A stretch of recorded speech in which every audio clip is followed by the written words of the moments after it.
आज बिजली की बात कर रहे हैं, हम बिजली उपलब्ध कराएंगे कहां से? आप हसदेव अभ्यारण्य को बर्बाद करके एक तरफ कह रहे हैं हम पर्यावरण को बचाएंगे, एक तरफ पेड़ लगाने की बात कर रहे हैं। अध्यक्ष महोदय, एक गंभीर बात है, मैं राजस्थान विधानसभा से हूं, लेकिन जो हसदेव छत्तीसगढ़ के अंदर राजस्थान में जो बिजली ला रहे हैं उन लोगों को हटा के वहां पर लगभग हजारों हेक्टेयर जमीन को बर्बाद कर दिया, जंगल को बर्बाद करके, ये कहीं न कहीं आदिवासियों को बर्बाद करके अगर राजस्थान की जनता को अगर एसी में सुलाने का काम किया जा रहा है वो गलत है, इसका हम विरोध करते हैं। आपका स्रोत तैयार करो, यहाँ पर सोलर से करो, यहाँ पर किसी से भी करो, यहाँ उत्पादन करो और जनता को दो, तो हमें लगेगा। आज अध्यक्ष महोदय, मैं एक बात बताना चाहूंगा, ये देश संविधान से चलता है, ये देश संविधान से चलता है। दुखद बात है, ये 26 जनवरी पर। आप कहाँ से आए हैं भैया? कुम्हारी से। कुम्हारी से। क्या नाम है आपका? आनंद पांडे।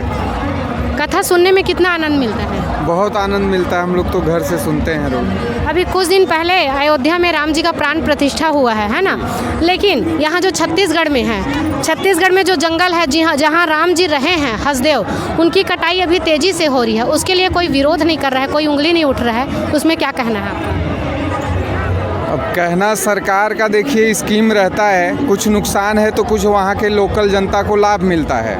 वो गवर्नमेंट को जो अपना प्रतिनिधि चुने हैं वहाँ के लोगों को विरोध करना चाहिए अगर उनको कुछ नुकसान है। वहाँ के लोग तो विरोध कर ही रहे हैं, आदिवासी लोग। सरकार अगर कहीं कुछ करती है तो हो सकता है बनाए भी उसके लायक वैसा। तो पेड़ों की तेजी से कटाई करना, ये तो बनाना नहीं बिगाड़ना होगा एक हिसाब से। देखिए, विकास अगर होगा तो कुछ बिगड़ता है तो कुछ बनता है। आज के हिसाब से अगर चलना है तो थोड़ा बदलाव तो आएगा।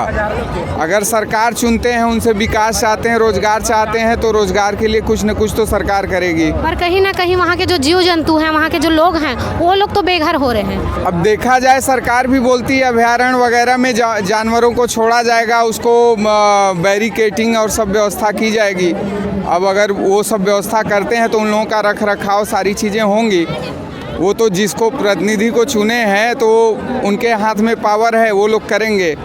जनता को रोजगार मिलता है तो रोजगार के नाम से चुप हैं, जो भी है। जनता के हिसाब से आप क्या बोलेंगे, करना चाहिए नहीं करना? देखिए, जनता के हिसाब से या मेरे हिसाब से दुनिया नहीं चलती है। आज की जो ज़रूरत है उस हिसाब से चलती है। अगर हम किसी को सत्ता सौंपते हैं, अगर वो कुछ करता है, वहाँ के लोगों को लाभ है तो होना चाहिए।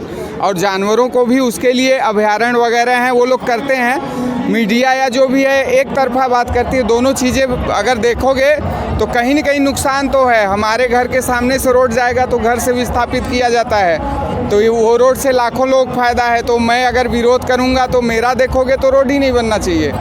तो वैसा नहीं है। अगर दोनों तरीके से देखेंगे तो विकास ज़रूरी है, सहयोग सबको करना चाहिए और साथ में वन्य जीवों का संरक्षण भी होना चाहिए। कितना दिन हो गया आपको यहाँ आके? यहाँ अभी मैं तो पिछले साल आया था 3 बार।